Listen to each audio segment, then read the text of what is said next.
Welcome to the kingdom of Shambhala. Yeah, because that's a real thing. Ronald Lloyd Spencer. Might ring a bell. Who's that guy? Former junkie who ruined his life. He spent a long time as a trucker and then realised he was a Buddha. Created a cult. Calls himself Buddha Maitreya The Christ.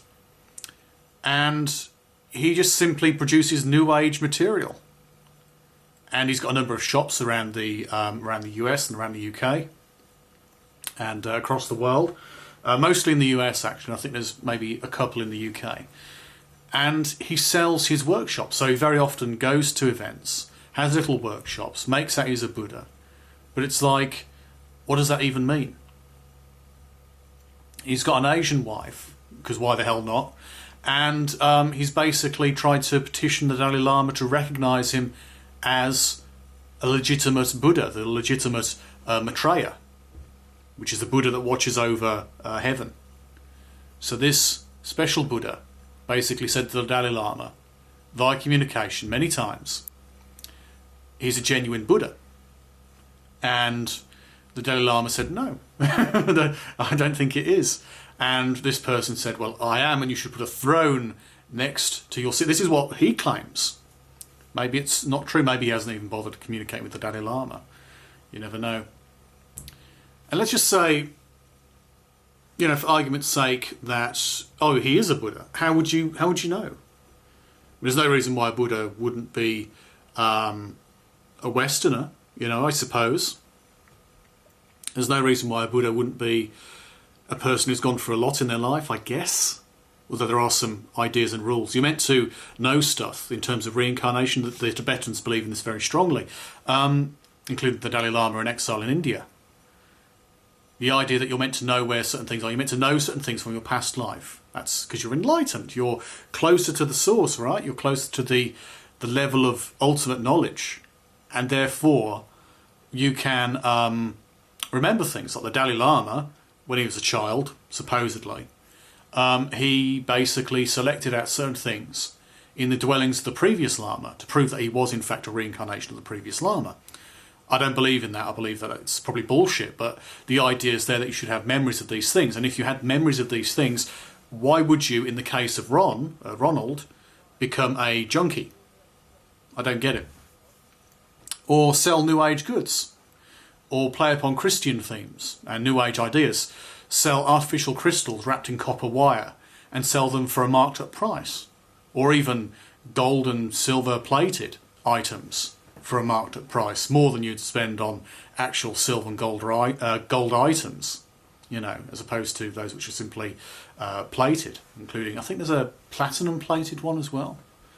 But they're very expensive. And some of the expensive things, you'd go, look at that, you'd go, costume jewellery, it's not really worth that much. New Age, okay, quadruple the price. And then it's like, but it's made by Ronald and his organisation?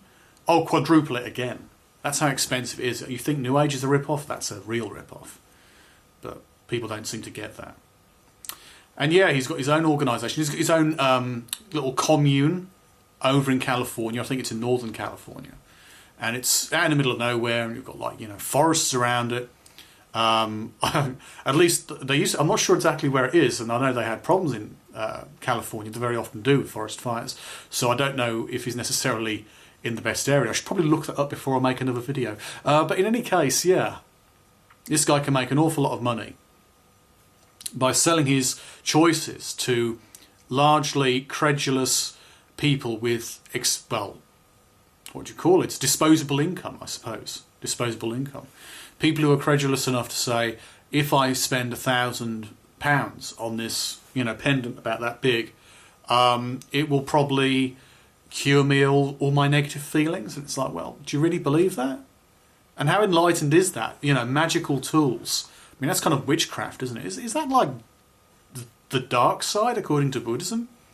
You know, you might as well be enchanting swords and saying, this will help you to kill many more people at the monasteries or whatever, you know, if you know a bit of the history of some of the mysticism in Buddhism, but that's another story. The crystal idea doesn't really gel well with Buddhism. A lot of the ideas are just simply New Age repeated. And there's nothing really special there. And I could mention a whole bunch of stuff to do with him, how much money he's made. He's made millions already. And yeah, it sure as hell beats being a televangelist, because that's a good way of making quick money, because you end up with a bad reputation very quickly. But if you call yourself the Buddha and claim to be some kind of New Age enlightened person and sell products that are actually worth something, but not worth anywhere near as much as you sell them for, apparently that's fine, because it's liberal religion, isn't it? You have a choice. You have a choice. And therefore we don't have to worry about censoring you. You have a choice on how you choose to live, how you choose to think, how you choose to feel. It's like, great. But there is a bit of a problem where people who happen to have a very cushy, soft religion, or spirituality, if you prefer the term, part of a spiritual movement, a spiritual practice, can get away with far more than you might imagine. So you end up with people claiming all sorts of ridiculous things. And they can get away with it because, hey, it's a moderate belief. We have liberals and progressives who come along and sit here at our commune for a week, and they pay a lot of money for that, and they can listen to the words of the guru, of this enlightened Buddha. And that's nowhere near the kind of fleecing that you'd expect from other gurus or from televangelists. And yeah, talking about negativity, because the idea as well with a lot of these things is negativity is fundamental to your ill health. So how do you make yourself healthy? Live negativity. We also happen to sell the products that remove negativity, which will then allow you to become healthier. It's bullshit. It's nonsense, but so many people believe in it. It's ridiculous. I have to say, I think Robert almost comes with a deep psychosis.